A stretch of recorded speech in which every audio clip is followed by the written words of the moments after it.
Do not forget, you can support the channel with a like, and you can also subscribe to be aware of the latest published videos. Thank you. We hope that here you can find the latest news, ideas, and discoveries from the scientific world. Josephine Baker, the iconic jazz performer turned WW2 hero. How did a little girl from the streets of Missouri become the first black female superstar and a hero of the French Resistance? We dive into the incredible, trailblazing life of Josephine Baker, the girl from St. Louis. The woman the world would know as Josephine Baker was born Frida Josephine McDonald in 1906 in St. Louis, Missouri. We know her mother, Carrie, was a former music hall dancer of Black and Native American heritage, but there's debate over the identity of her father. Some, including at least one of Baker's many foster children, believe he was white. The family struggled to make ends meet.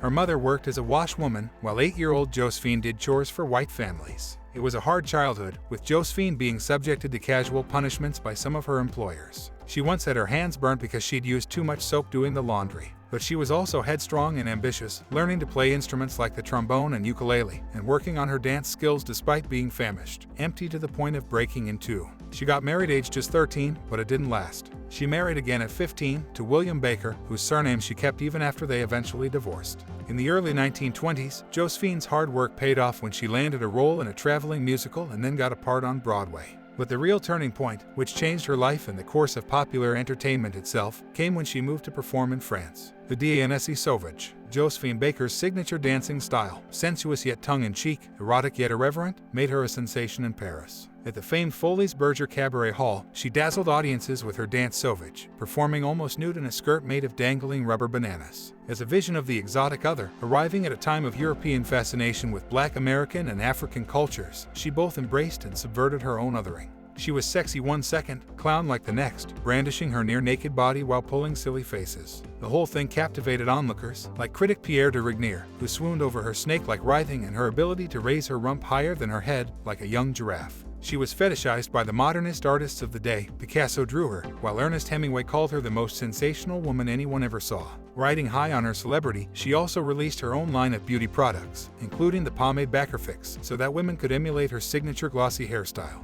In a time when racist attitudes massively prevailed throughout Europe and the States, a skin-darkening lotion called Backer Skin. Baker the icon. In 1927, she starred in the silent French film Siren of the Tropics. With a storyline similar to A Star is Born, charting her character's rise to fame in France, the movie was a cultural milestone since it made Josephine the first black woman to take the lead in a major studio picture. She went on to star in more films that showcased her incredible talents as a dancer and singer. She even branched out into opera for the Paris stage. Her massive success in so many fields wasn't replicated in her home country, however. Her return to Broadway in 1936 was a flop and given an unashamedly racist write-up in Time magazine. Josephine Baker is a St. Louis washwoman's daughter who stepped out of a burlesque show into a life of adulation and luxury in Paris during the booming 1920s, the reviewer sneered. In sex appeal to jaded Europeans of the jazz-loving type, a henwench always has a head start. But to Manhattan theatergoers last week, she was just a slightly buck-toothed young woman whose figure might be matched in any nightclub show. Not surprisingly, Josephine fully embraced her European status the following year by becoming a French citizen.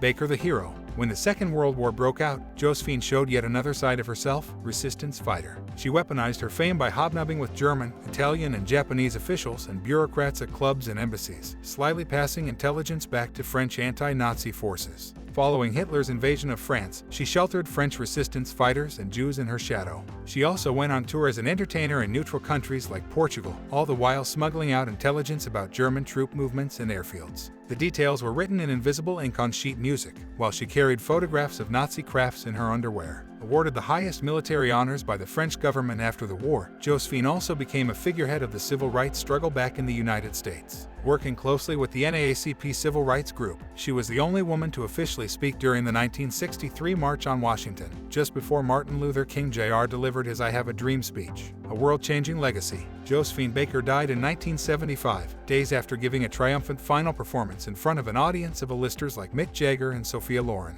Her funeral was a major moment for France, bringing together 20,000 mourners. It was a fitting finale for a woman who smashed the pop cultural glass ceiling for black performers and risked her life to combat nazism.